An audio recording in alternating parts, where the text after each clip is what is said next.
청소년 성소수자들을 지원하는 비영리 민간단체 띵동이 설립된 지 10년을 맞은 가운데 사회적 차별과 정신건강 위기로 인한 상담 건수가 지난해에만 500건을 넘었습니다. 하지만 국가 차원에서 청소년 성소수자 실태를 조사한 건 10년 전이 마지막으로 이들이 고립되지 않게 하기 위한 연구와 관련 정책이 필요하다는 지적이 나옵니다. 신규혜 기자입니다. 청소년 성소수자 지원센터 띵동에서 활동하는 호찬 씨는 띵동이 설립된 2015년부터 청소년 성소수자들을 만났습니다. 이곳을 찾은 청소년들은 사회에 만연한 차별과 혐오로 스트레스와 우울감에 시달리는 경우가 많았습니다.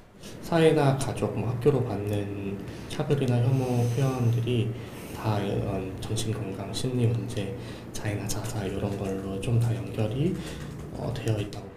지난 10년 동안 이곳을 찾은 청소년 성소수자들은 점점 늘어 지난해에는 상담 건수가 500건을 넘었습니다.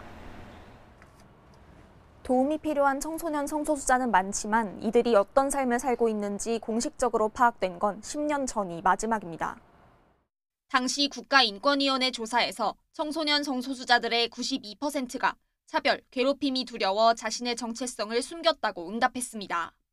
선생님 또는 친구들로부터 혐오 표현을 들은 적 있다는 응답도 80% 이상이었습니다.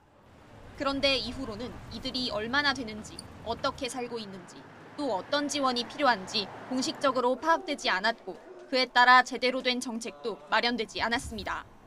청소년 성소수자들이 민간 후원금으로 운영되는 띵동을 찾는 이유도 이렇게 공공 영역에서 도움을 구하기 힘들기 때문입니다. 자살 위기를 겪는 청소년 성소수자도 해마다 30명 가까이 띵동을 찾아오지만 정부의 자살 예방 기본 계획에 성소수자는 포함조차 되어 있지 않습니다. 사회적인 관심과 도움이 필요하지만 외면받고 있는 청소년 성소수자들이 더 이상 고립되지 않도록 하기 위한 실태 조사와 연구가 시급하다는 지적이 나옵니다. 성적 소수자 집단의 경우는 스스로의 생각이든 실제로 그렇던 간에 아주 사회로부터 고립이 되고 외로움을 느끼고 가장 중요한 첫 번째 단계는 현실을 있는 그대로 파악을 해서 이해를 하는 게 중요하죠. 특히 미래 세대의 일부인 이들이 안전하게 성장할 수 있는 사회를 만들기 위해 정부 차원의 관심이 필요하다는 목소리도 나옵니다. YTN 신기혜입니다.